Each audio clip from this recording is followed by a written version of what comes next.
तर चला आज बनवूया चिकन सुका। त्यासाठी आम्ही इथे अर्धा किलो चिकन घेतले, त्यात आपण अर्धा लिंबाचा रस घातलाय। त्यानंतर आपण इथे हळद पावडर घालूया चिकन क्लीन करायसाठी। हळद टाकल्यानंतर आपल्याला चिकनला अर्धा तास मॅरिनेट करायसाठी ठेवायचे। तोपर्यंत आपण इकडे सगळे व्हेजिटेबल्स कापून घेऊया। इथे आम्ही बटाटे सुद्धा ऍड करणार आहोत चिकन मध्ये। तुम्हाला नाही आवडत असेल तर तुम्ही अवॉइड करू शकता। बटाट्याचे छोटे पीसेस करून घ्यायचे। त्यानंतर आपण इथे 4-5 कांदे आणि 3 टोमॅटो सुद्धा घेतले, त्याला आपण असे उभे चिरून घेऊया।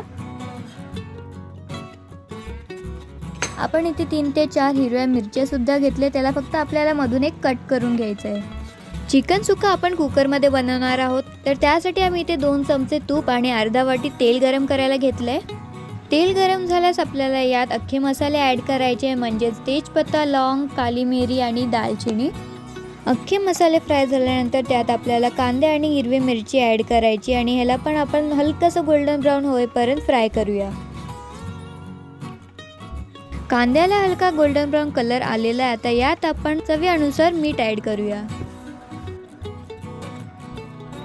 आता आपण यात टमाटे सुद्धा ऍड करून घेऊया आणि टमाटे ऍड केल्यानंतर याला छानपैकी शिजवून घ्यायचंय। तुम्ही बघू शकता टमाटे आणि कांदे चांगल्यापैकी शिजलेले आहेत। आता आपण यात बटाटे सुद्धा ऍड करूया आणि बटाटे ऍड केल्यावर आपल्याला यात 1 चमचा जिंजर गार्लिक पेस्ट सुद्धा ऍड करायची आहे। आता आपण सगळे मसाले ऍड करूया। इथे आम्ही 2 चमचे आगरी मसाला, चिकन पावडर आणि हळदी पावडर टाकली आहे। आगरी मसाला आपण तिखट आणि कलर यासाठी टाकतो। जर तुम्हाला कमी तिखट हवं असेल तर तुम्ही 1 चमचा आगरी मसाला सुद्धा टाकू शकता। मसाले टाकल्यानंतर आपल्याला नीट मिक्स करून घ्यायचं आहे। त्यानंतर आपण मॅरिनेट केलेले चिकन जे आहे ते आपल्याला ऍड करून घ्यायचंय।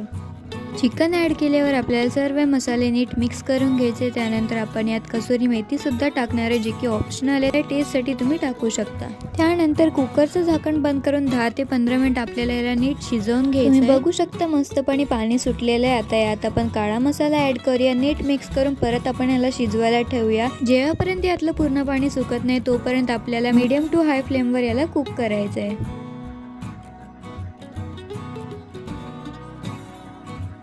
आपलं चविष्ट चिकन सुक्का तयार आहे। याला तुम्ही भाकरी, घावणे किंवा दाल राईस सोबत सुद्धा सर्व करू शकता। रेसिपी आवडली असेल तर चॅनलला सबस्क्राईब आणि व्हिडिओला लाईक, शेअर, कमेंट सुद्धा नक्की करा।